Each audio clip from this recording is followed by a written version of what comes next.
Em relação ao cancro da mama metastático na ESMO, tivemos algumas apresentações importantes. Podemos começar por falar do estudo ASCENT, que avalia um conjugado anticorpo com quimioterapia chamado sacituzumab govitecan. Então este é um novo medicamento que é especificamente dirigido contra uma molécula que existe na superfície de algumas células de cancro da mama triplo negativo, que se chama TROP2,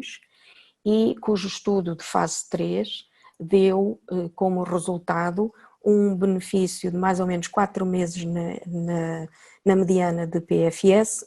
mas sobretudo um benefício de 5 meses e meio na mediana de sobrevida. Ora, é um estudo importante, é um estudo que é muito interessante porque fala de um novo tratamento para o cancro da mama triplo negativo que não é exclusivamente quimioterapia e, como sabemos, este subtipo carece de novos tratamentos devido ao mau prognóstico que temos. Alguns comentários que eu fiz em relação a este estudo, digamos que é um estudo bem desenhado. O único problema é que para um estudo em triplo negativo e sobretudo um triplo negativo para além da segunda linha, que é o caso aqui deste estudo, não faz sentido ter como endpoint primário PFS, deveria ter sido sobrevida global. Por sorte, porque foi mesmo por sorte, conseguimos ver os resultados também em sobrevida global, mas poderia ter escapado e é importante continuar a lembrar as pessoas que a sobrevida deve ser o endpoint primário. Por outro lado, o estudo também foi terminado precocemente e não consegui perceber também muito bem qual a razão para isso, porque um estudo em doentes que têm uma sobrevida tão curta, deveríamos ter levado o estudo até ao fim,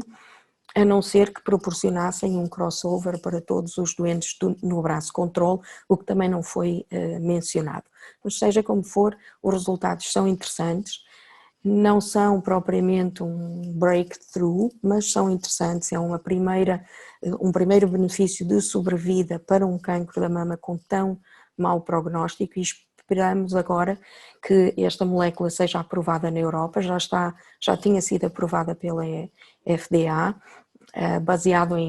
num estudo de fase 2, coisa que não sou de todo a favor que aconteçam aprovações baseadas em estudo de fase 2, mas foi dada um Accelerated Approval. Agora esperemos que seja aprovado pela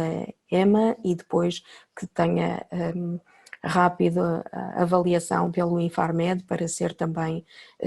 disponível para as doentes portuguesas. Algo que vamos ter que ter em atenção são os efeitos secundários, que parecem ser aceitáveis. Eu não tenho experiência pessoal com a molécula, portanto não posso fazer uma avaliação muito detalhada, mas daquilo que vi descrito é aceitável, pelo menos aceitável na linha daquilo que nós temos também para os doentes com cancro da mama triplo negativo, e vamos ver também o preço, que é onde muitas vezes este tipo de moléculas é demasiado caro para a maioria dos países poderem dar acesso a todos os doentes. Estes conjugados anticorpo-quimioterapia são habitualmente muito caros. Depois, continuando na área do cancro da mama triplo negativo, tivemos a apresentação dos resultados de sobrevida para o estudo SOLAR 1 com o alpelisib. E, mais uma vez, vamos realçar o facto destes estudos continuarem a usar como endpoint primário PFS e muitas vezes depois não terem resultados significativos para a sobrevida global. Foi o que aconteceu aqui. Numericamente houve uma diferença de cerca de 8 meses, mas não é estatisticamente significativo e, portanto, acaba por não se saber se a diferença é uma diferença real ou se na verdade não existe porque não temos um resultado estatisticamente significativo. Isto mais uma vez reforça a nossa luta constante para que ou coloquem a sobrevida como co-primary endpoint ou façam com que os estudos tenham poder suficiente, tenham um número suficiente de doentes para terem o poder estatístico suficiente para ver o benefício de sobrevida.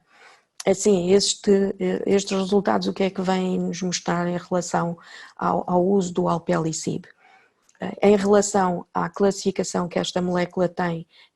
no score de magnitude de benefício clínico da ESMO, não muda nada, porque continua a receber o seu score pela PFS, visto que a OS não é estatisticamente significativa.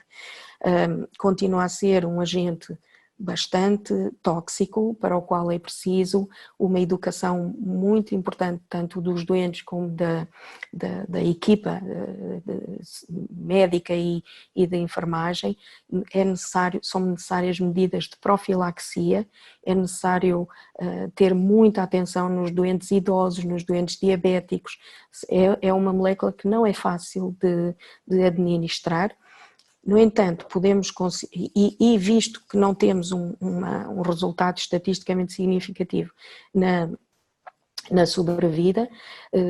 continua-se a recomendar que a primeira linha, o standard de primeira linha, sejam os inibidores das ciclinas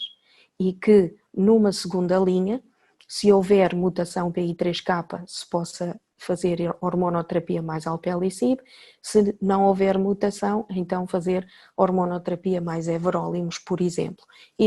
naqueles locais onde possa não haver acesso a nenhum destes medicamentos, uma segunda linha de hormonoterapia apenas. E eu gostava de reforçar isto porque há muita gente que acha que depois de usar um inibidor das ciclinas, se não tiver acesso aos outros agentes-alvo, tem que ir para a quimioterapia e isso não é verdade. Uma segunda linha de hormonoterapia apenas, monoterapia é também a nossa preferência e aquilo que é recomendado nas guidelines.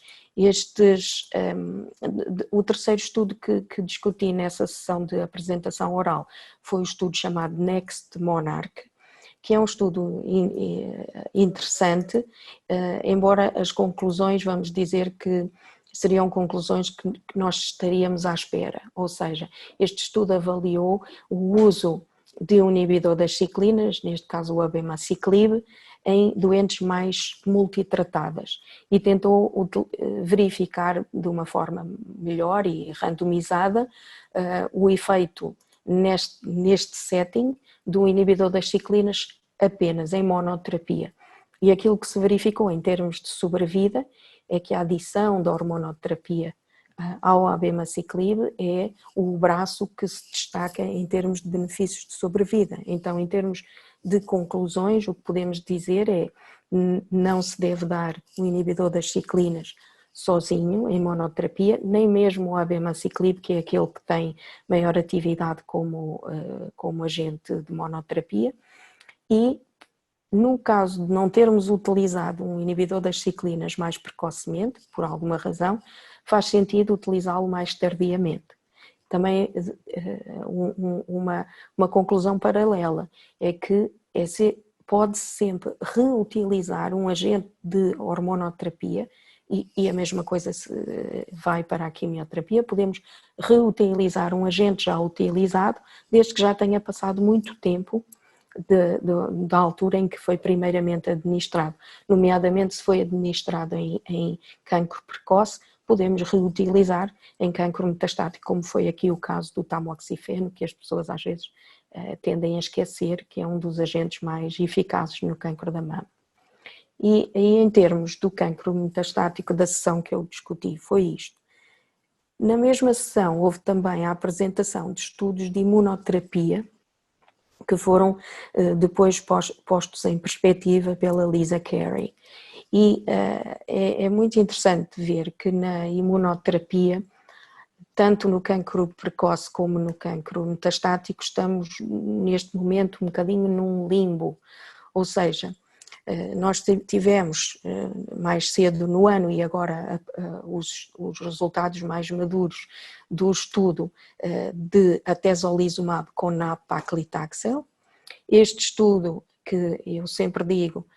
é sempre apresentado como um estudo positivo e como um breakthrough, tem que ser visto com muito cuidado e muita atenção, porque na verdade o endpoint primário apenas vemos um benefício muito reduzido de menos de 2 meses, portanto é preciso ter muita atenção que aquele resultado em sobrevida que foi apresentado, se o plano estatístico tivesse sido seguido, não teria sido possível sequer mostrá-lo. E, portanto, esse resultado em sobrevida não é um resultado estatisticamente validado, é um resultado que se pode olhar como uma possibilidade, uma diferença numérica, mas o estudo tem alguns problemas da forma como foi apresentado. Depois temos agora na ESMO, também em primeira linha, também para triplo negativo, a apresentação do atezolizumab com paclitaxel, que é um estudo negativo. Então, para fazer também, vamos pôr tudo em perspectiva, nós tivemos na ASCO a apresentação do estudo de pembrolizumab associado a quimioterapias diferentes, nomeadamente, por exemplo, associado a um platino. E esse estudo foi positivo em relação à progression-free survival. Ainda não temos os resultados maduros da sobrevida global, mas é um estudo que é claramente e estatisticamente positivo. Então, neste momento, estamos numa situação em que precisamos de pensar com clareza e sem emoções, que às vezes acho que a imunoterapia despoleta algumas emoções na área do cancro da mama, talvez por ter mostrado o seu valor noutros cancros mais do que tem mostrado na mama. A minha sugestão é que olhemos como uma possibilidade terapêutica que pode, sobretudo para o cancro triplo negativo neste momento, fora do cancro triplo negativo não temos dados, mas é uma possibilidade de tratamento que provavelmente poderá dar melhores resultados quando administrada em primeira linha, perde um pouco o seu efeito administrado mais tarde, não vai mudar de uma forma radical a evolução destes doentes, infelizmente não me parece que vá ter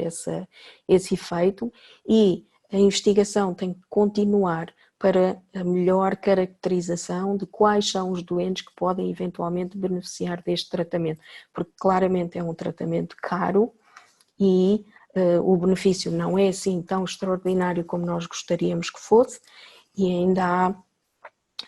alguma dificuldade em determinar porque é que um estudo, 2 estudos bem feitos, com o mesmo design, e porque é que um é negativo e o outro é um bocadinho positivo, só mudando o tipo de quimioterapia, ainda por cima dentro de quimioterapias da mesma família, que são a família dos taxanos. Nesse aspecto, o uso do pembrolizumab com outra quimioterapia que não um taxano é para mim muito, muito importante, porque a maioria destes doentes já recebeu taxanos em cancro precoce e dessa forma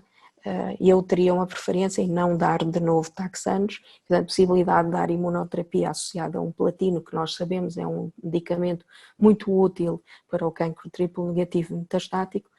abre-se aqui uma perspectiva que na minha ideia me parece melhor.